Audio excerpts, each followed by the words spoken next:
Guys, പ്രതിച്ഛായ എന്ന് പറഞ്ഞ പുതിയ സിനിമ ഇന്ന് രാവിലെ കണ്ടായിരുന്നു. നിവിൻ പോളി, ബാലചന്ദ്ര മേനോൻ, ഷറഫുദ്ദീൻ, പിന്നെ പിന്നെ കുറേ പേരുണ്ട്. ഹരിശ്രീ അശോകൻ ചേട്ടനുണ്ട്, മണിയമ്പിള്ള രാജചേട്ടനുണ്ട്, സായികുമാറുണ്ട്, പിന്നെ ആരുടെ അങ്ങനെ ഇഷ്ടംപോലെ. നമ്മുടെ നിശാന്ത് സാഗർ, വിഷ്ണു അഗസ്ത്യ, ആനഗസ്റ്റിൻ, മേഘ തോമസ്, അങ്ങനെ ഇഷ്ടം പോലെ വലിയൊരു താരനിരയുള്ള ഒരു സിനിമ രാവിലെ കണ്ടടേ. ഡയറക്റ്റ് ചെയ്തിരിക്കുന്നത് നമ്മുടെ സ്വന്തം ബി ഉണ്ണികൃഷ്ണ സാറാണ്. എഴുതിയിരിക്കുന്നതും പുള്ളി തന്നെയാണ്. ഇപ്രാവശ്യം ഉദയകൃഷ്ണൻ അണ്ണനെ അടുപ്പിച്ചില്ലെന്ന് തോന്നുന്നു. പ്രൊഡ്യൂസർ ബൈ ഗോകുലം ഗോപാലൻ, പിന്നെ മറ്റേ RD ഇലൂമിനേഷൻസ് പറഞ്ഞ ലവരില്ലേ, ലവരും ഗോകുലം ഗോപാലനും കൂടിയാണ് പ്രൊഡ്യൂസ് ചെയ്തിരിക്കുന്നത്. Music by Justin Varghese, cinematography by Chandru Selvaraj, അങ്ങനെ സൗണ്ട് ഡിപ്പാർട്ട്മെന്റ് കാർത്തികേയൻ, എഡിറ്റർ ആയിരുന്നു ഈ സിനിമേൻ്റെ. അങ്ങേരെ വേണം പറയാൻ 10 വാർഡിൽ. എഡിറ്റർ, ഡയറക്ടർ, എഡിറ്റർ ഇല്ലേ ചുമ്മാ അല്ല ഇങ്ങനെ. എഡിറ്ററിൻ്റെ പേര് IMDb ഞാൻ നോക്കിയിട്ട് കാണുന്നില്ല ഗൈസ്. സിനിമ എന്ന് പറയുമ്പോഴത്തേക്കും ഒരു എന്താ പറയുക, ഒരു പൊളിറ്റിക്കൽ ഇമോഷണൽ ഡ്രാമ, അങ്ങനത്തെ ഒരു സിനിമയാണ് അവർ എടുത്തു വെച്ചിരിക്കുന്നത്. അത് എഡിറ്ററിനെ ഞാൻ ആദ്യമേ പറഞ്ഞത് 2.25 മണിക്കൂർ സിനിമയാണ്.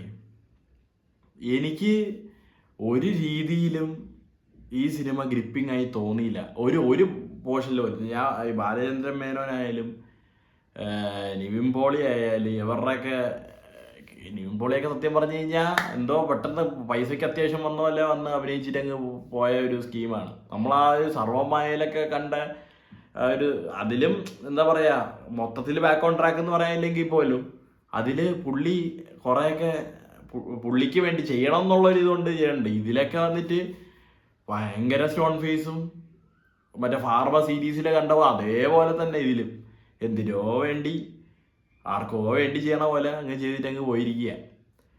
അപ്പോൾ ഷറഫുദ്ദീൻ്റെ ക്യാരക്ടറാണെങ്കിലും ആ ഒരു വില്ലൻ്റെ ആ ഒരു സംഭവമൊക്കെ, പുള്ളീൻ്റെ എന്താ പറയുക, ലുക്കും ഗസ്റ്ററും പിന്നെന്താ ഒരു പുള്ളീൻ്റെ മാനറിസവും കാര്യങ്ങളൊക്കെ കൊള്ളാമെങ്കിലും ആ ക്യാരക്ടർ നല്ല ശോകമാണ്. അതിനെ എഴുതിയിരിക്കുന്ന നല്ല ശോകമായിട്ട് എഴുതിയിരിക്കുന്നത്. അപ്പോൾ ബാലചന്ദ്രൻ മേനോൻ ഒരു CM, മോനായിട്ട് നിവിൻ പോളി, പിന്നെ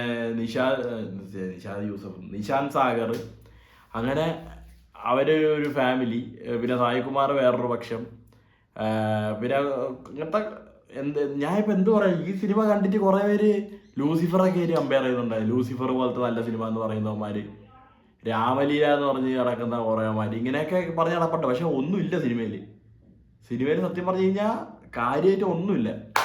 നമുക്ക് സമയം കളയാം, വെറുതെ സമയം കളയാൻ ഉണ്ടെങ്കിൽ തിയേറ്ററിൽ പോയി ഇരിക്കാന്നല്ലാതെ, സമയവും പൈസയും കളയാന്നല്ലാതെ ഒന്നുമില്ല. ഇതിൻ്റെ എന്താ മേക്കിംഗ് ക്വാളിറ്റിയൊക്കെ കൊള്ളാം. മ്യൂസിക്കൊക്കെ ഇവർ ഹൈ എലിവേറ്ററി ആക്കാൻ നോക്കുന്നിടത്ത് പോലും നമുക്കൊന്നും വർക്കാവുന്നില്ല.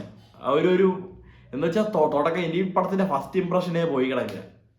നിവിൻ പോളി, വി ഉണ്ണികൃഷ്ണൻ, 90 പടം, അപ്പോഴേ പോയിന്ന് കുറേ പേര് മുദ്ര കുത്തി വെക്കും. പക്ഷെ ഞാൻ അങ്ങനെ ഒരു പ്രീ ജഡ്ജ്മെന്റിലായിട്ട് ഇരിക്കുന്ന ഒരാളല്ല. ഏത് പടമായാലും കണ്ടിട്ടേ അതിൻ്റെ ഒരു നമുക്ക് ഇത് മനസ്സിലാക്കാൻ പറ്റുള്ളൂ. പക്ഷെ ഈ സിനിമയിലോട്ട് വന്നപ്പോഴത്തേക്കും പുള്ളിയും ഏതോ കാലം കഴിഞ്ഞു പോയ കഥ. അച്ഛൻ CM, മോൻ വേറെ റൂട്ടിലോട്ട് പോകാൻ നോക്കുന്നു എന്ന് വെച്ചാൽ മറ്റേ ലയൺ പോലെ അച്ഛനും മോനും അടിയൊന്നുമല്ല കേട്ടോ, നല്ല ഇത് തന്നെയാണ്. CM മരിക്കുന്നു, മോൻ വരുന്നു, പിന്നെ കുറെ മാറ്റം വരുത്തുന്നു.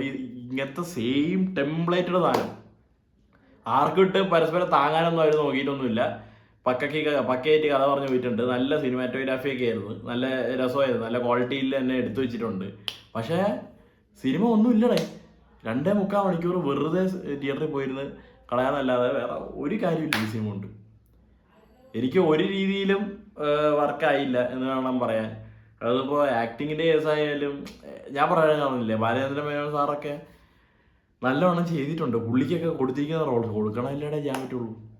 നിവിൻ പോളി പിന്നെ എന്താ പറയുക, ഞാൻ ആർക്കോ വേണ്ടി ചെയ്യണ പോലെ പുള്ളിയും ചെയ്യുന്നുണ്ട്. ഷറഫുദ്ദീൻ ആയാലും പുള്ളിക്ക് കൊടുത്ത ക്യാരക്ടർ ചെയ്യുന്നുണ്ട്. പക്ഷേ ക്യാരക്ടറിന് ഒരു ഇതില്ല, ഒരു ഡെപ്ത് ഇല്ല, ഒരു എന്താ പറയുക, ക്ലൈമാക്സ് ആകുമ്പോഴും പുള്ളി തുടക്കം എങ്ങനെയാണ് നിന്ന് അതേപോലെ തന്നെയാണ് അവസാനം നിൽക്കുന്നത്. സായികുമാർ ചേട്ടൻ, ഹരിശ്രീ അശോകൻ ചേട്ടൻ, അങ്ങനെ അങ്ങനെ കുറേ പേരുണ്ട്. പക്ഷെ കാര്യമൊന്നുമില്ല. എനിക്കങ്ങനെ പ്രത്യേകിച്ച് വലിയ മറിച്ച പടമായിട്ടൊന്നും തോന്നിയില്ല. ഇനിയിപ്പോൾ കുറേ പേര് ഒന്ന് തള്ളക്കി വിളിക്കുന്നുണ്ടാവും.